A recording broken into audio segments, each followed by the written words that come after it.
You see people then, I'm sure that you've seen people that are struggling through marriage and contemplating possibly divorce or something like that. What do you tell them? Well, I don't often get to speak to people in that situation, but I have told guys that I know, do whatever you can to avoid it. Don't be selfish, because it's the selfish man's way out is to get a divorce. And it may seem like it's going to, ease a lot of problems and set you free, but you're just going to heap upon yourself and your family a whole new set of problems. And they're going to be worse, because when you divorce, you get it, your life is impoverished in so many ways. Right. And it's not just financially, although that's very often the case.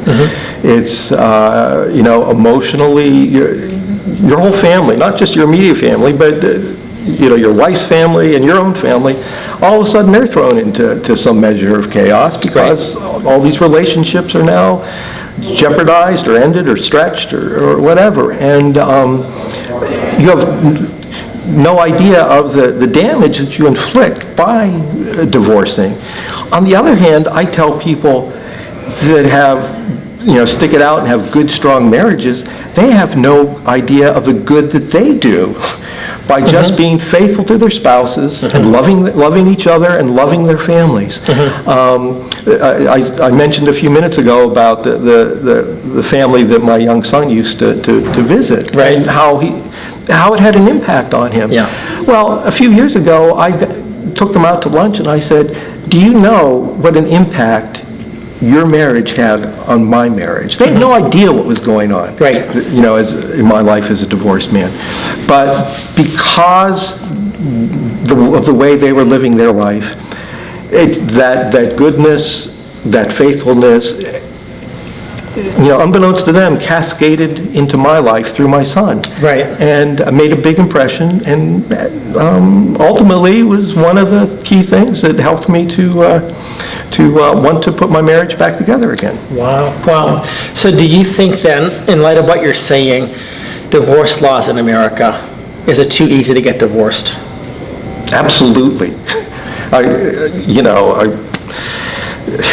there any courts that ever say no to a divorce request anymore? I don't think so, and that too is a big tragedy. So it's been interesting that you made that point there. I've been, as you know probably a little bit, we are starting an organization, Americans Against No-Fault Divorce, because we look at the divorce issue, and no-fault divorce actually should not be called no-fault divorce. In many instances, it should be called forced divorce, unilateral divorce, imposed divorce, divorce against a spouse who doesn't want to be divorced, destruction of a family that does not want to be destroyed. But we call it... I get the picture. Yeah, I know. But I just... The no fault is a misnomer. Oh, right. It just didn't work out. Baloney. Right. Usually at the core of a divorce, there is some type of selfishness or something like that. But to go back to this issue of the no-fault divorce, some people just want to say, well, it is a decision between two parents. Kids should have no say in the matter. You have the family law attorneys, otherwise known as the divorce attorneys, who make a ton of money off of the practice of divorce. It's your constitutional right to divorce. You have situations where, to get back to what you said earlier, I was at a conference with a couple of attorneys, and I was saying that our laws no longer protect marriage, not in the least. And I said the way you can prove this is to say that when was the last time that you know of that a judge actually denied a divorce? And this one lady there said, well, actually, I know of a case. And I said, when? And I think she said, well, like in 1992. So in other words, you have to go back 27 years, almost 30 years, to find a single case. That's what you have to do. So the person who files a divorce, there is no obstacle. There is nothing that says to this person, I'm sorry, you're being selfish. you need to, I would think that as the state would want to say, you need to go back and try to work this out. Right. Because if you don't do this, you are hurting your children, and hurt children hurt other people as well. Yep. And that's what you see with our society as far as the damages that are being caused. Yep. Yep. But your point about marriages that stick it out, I think is something that needs to be re-emphasized and reiterated, that just by being faithful, being there, there's so much carnage in our families, in our society. And to see that there are some families that are sticking it out can be something that can help children. And in your instance, it even helped you. Yeah, I mean, it makes a big difference. When you live in a neighborhood or a culture where everybody's married, I think you're less likely to see divorce as an answer to whatever it is you're facing. Right. In a neighborhood or a community where there are a lot of single parents and a lot of mixed, what's the word? Not mixed families, but blended families and so forth. Where it's the norm, well, of course it's going to be much easier to make that decision. But, I would like to see adults be adults and protect our children at all costs. And, the way you were describing the way divorce works and the roles of the attorney, well, it seems to me there should maybe be a third attorney representing the interests of the children present in the courtroom. Because I'm sure the kids would have plenty to say about whether or not mom and dad should stay together. Yeah, and that's been the problem, has been that the kids have been silenced. People have said what the kids are thinking, and they're lying. They're saying that the kids are going to be okay, they're resilient, they'll be happy if the parents are happy. Right. I remember it was Frank Abagnale, the Catch Me If You Can. Oh, yeah. Have you ever heard his testimony? I haven't. I mean, other than the story that everybody knows. Right. But he said this. He said, here he was at a Catholic, I think it was a Catholic school or Christian school or something like that, and he got pulled out, and he was taken to this place called family court. And he was taken inside, had no idea what was going on. His parents had hidden from him what was going on. He appears before a judge, and the judge doesn't even look up and wants to know which parent he wants to live with.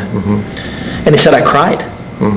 And he ran out of the courtroom, and he started to live a life that he's known for, that some people like to romanticize. Right. But in his mind, he said he knew he was breaking the law. And people tell him he's smart. He said, no, if I was smart, I wouldn't have done this. I knew the law would catch up with me.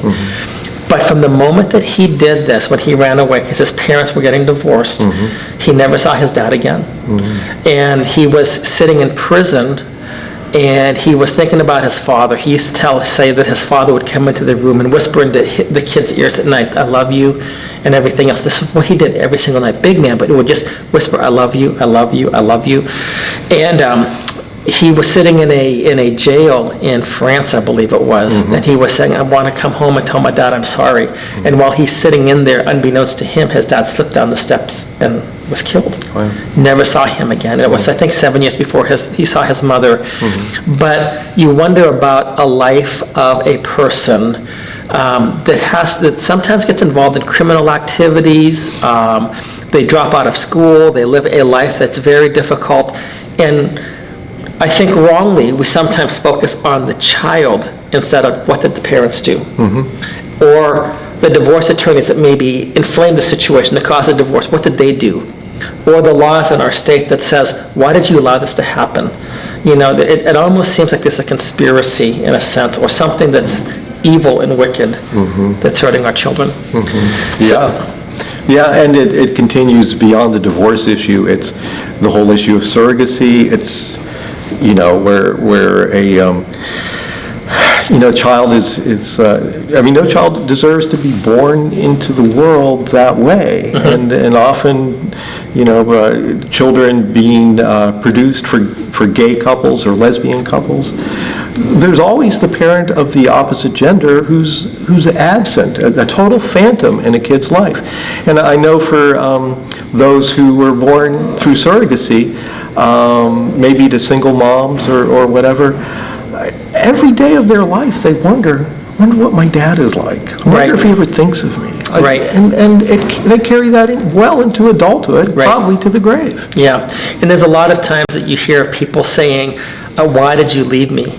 I don't know, there was that one movie that came out recently, the Christian movie, that it was like, why did you, there's this one girl who was an athlete or something like that, but basically always wondering about her dad, why did he leave? Why did he leave? Wasn't I good enough? Was there something wrong about me? Right. And they screw up people for life. Yep.